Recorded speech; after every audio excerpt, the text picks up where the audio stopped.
it costs a lot of money to detain migrant children. We are just discovering that in this new policy that the Trump administration created, and in so created a pretty costly problem for themselves. It cost $266 million, more than was allocated, so they needed to find it somewhere. And they're taking it from some pretty terrible places to be taking money from. So they're taking $80 million from the other refugee areas that they had it allotted to because they're not taking in as many refugees. So that's $80 million they save by turning people who are fleeing domestic violence and gang activity, they're turning them away at the border. That's saving them money. But here are the other places that they're taking money from in order to pay for building tents to house these kids that they have collected.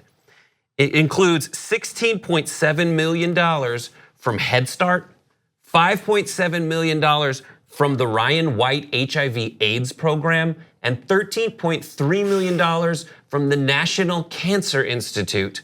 Money is also being diverted from programs dedicated to mental and maternal health, women's shelters, and substance abuse. Well done. The people who don't matter to those people. Yeah. The people of color, because Head Start is for, those programs are for people who are from lower income families, people who are ill. It's just a group of people that they don't care about. And I'm really upset because I just got a rejection letter from one of those migrant detention centers because I wanted to volunteer with the children, and they told me that I didn't qualify. Did they give any more explanation as to why? I'll show you the letter. They sent me this long letter telling me that I did it. And I know people who did not even get screened that went and volunteered with the children. And they actually just walked in. Oh my goodness. So 3 things stand out to me here. One is we're gonna take from educating your kids and we're gonna put it into imprisoning kids. Right. Okay, so that's pretty stark. Secondly, they talk about, so some of this stuff that his voters would be happy with. I get that. Brett talked about refugees running from violence, but they're also running from ISIS, some of the refugees. But if you ask the guys who voted for Trump, they probably don't mind that too much. Like, I didn't want refugees, take money from there. I don't care who they're running from. I just don't want them here, right? So they're probably on board for that. But some of the other issues, like taking away from mental health funding, I thought whenever there was a shooting, you guys would say it's not the guns, it's mental health. That's the problem. But now you're defunding mental health. And then substance abuse, I thought you said you were gonna solve the opioid problem. I mean, of course, Trump in his usual crazy over the top statement said he was just gonna solve it. It was gonna be gone. We weren't gonna have an opioid problem anymore. But now here he is taking money away from fixing problems like that to imprison more kids. And they're being held, it's this horrible ultimatum because they're saying if Congress doesn't approve this, and I would just love to see Congress being like, where do you plan to pay for these kids that you're imprisoning and holding in detention centers, 12,000 more than you had last year at this time. Like, where do you plan to put them and how do you plan to pay for it? And then the administration saying, just have the and then don't you even think about it.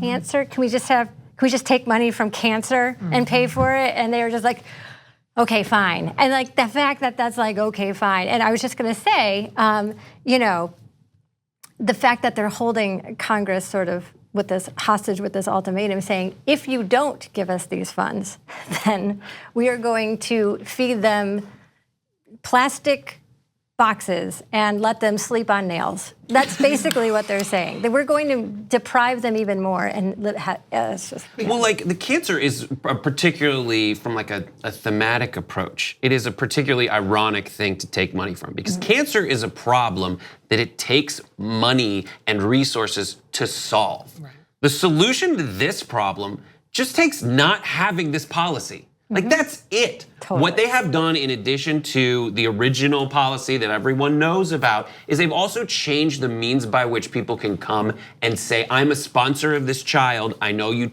separated the family and I know that you're just holding them indefinitely, but they changed the policy so they're fingerprinting everyone that comes to claim that they have a relationship with the kid, and that's scaring people away from taking this child off of the premises, even if they're a family member or whatnot. And even those who are family members and are documented incorrectly, are afraid because also the administration has been imprisoning people or taking away visas from people who already have visas, and those visas are genuine.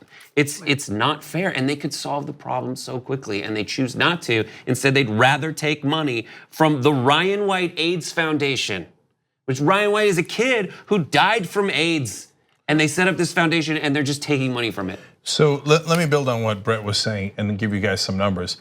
In May of 2017, so Trump is now in office and is beginning these programs, there was 2,400 kids in federal custody that were immigrant kids, 2,400. Now, there are 13,312. So this is unprecedented. These are not normal times. It's that we don't normally have, we normally have 11 or 12,000 and Trump's got 13,000. No, we had 2,400. Now we have 13,000.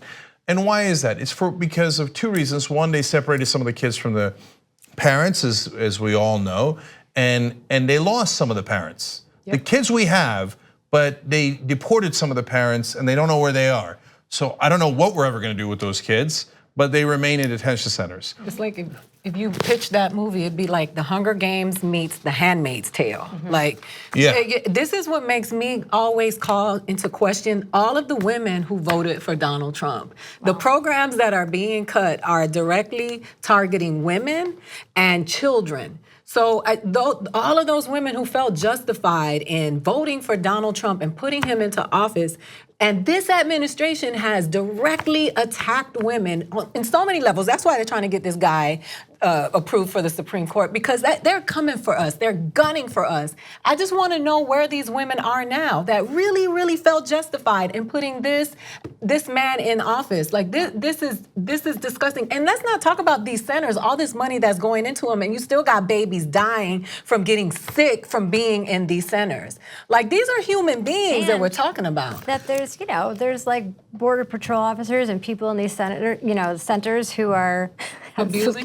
Who there's a guy who's like a serial killer, who's just Border Patrol. Where's the outrage there? But that's okay. Some of these women, to your point, Ida, not all the women are have a sense of duty to others. There some of the some of the women are the Aunt Lydias, and all too happy to continue this policy, which is violent and horrific to women and children. Yeah, now let's also be mindful that Donald Trump's approval rating is 36%. So some of those women have left the building, and partly because they didn't know. And you could say, look, how could you not know? You saw the Access Hollywood tapes. You know what the Republicans have been in favor of for decades and decades. But there are really low information voters. Most people will never find out about this news story. I mean, we're covering it here, but cable news is nonstop to tweet this and to tweet that, and those are relevant, and we cover those too. But you should also cover these stories. What percentage of Trump female voters are going to know they took money away from cancer patients and AIDS and women's shelters, et cetera, to give it to detain more kids? My guess is very few percentage of them are going to know that, and they should, because this is what they're doing in your name. I mean, this is comic book evil character. I mean, if you put it in a movie, you'd say, it's over the top. Absolutely. I mean, really, you're gonna have the bad guy take money away from cancer and Ryan White AIDS and mental health and women and all of this to imprison kids? Come on, that's way too over the top. These have always been his hit list. He has never shown respect to people with disabilities, people who have drug dependency, people who have are veterans, people who have immigrants, people of color, to women. I mean, people who are sick and not the hardiest. I mean, it kind of... He knocked all of them out the box. Yeah. I just want the people who support him and the women who still support him, can you tweet me what your deal breaker is? What's that's interesting. You know what I mean? What's the cutoff for you? At what point do you say, oh, no, I can't support this anymore? Right? Please tweet me. It just seems like this list of stuff that every reasonable person would be like, we can't take it from AIDS, can't take it from cancer, can't take it from women, like women's maternal health. They're taking, in Tornillo alone, in one facility, they had 400 beds. This money is going to create 3,400 more beds. In a tent. Yeah, in a prison tent, which by the way is super expensive and costs all of us taxpayers a lot of money too. If you're a conservative, you should care about that. But I like the project Ida just started, okay? Hashtag bottom barrel, okay? Yeah. Or barrel bottom, let's go with barrel bottom, because we're trying to find the bottom of the barrel. Absolutely. What gets you good? Okay, now that's too much, yes. okay? Right. So hashtag barrel bottom to figure out what would cause a Trump voter to finally say enough. Like what you see? Click the subscribe button below and don't forget to ring the bell to never miss another video from the Young Turks.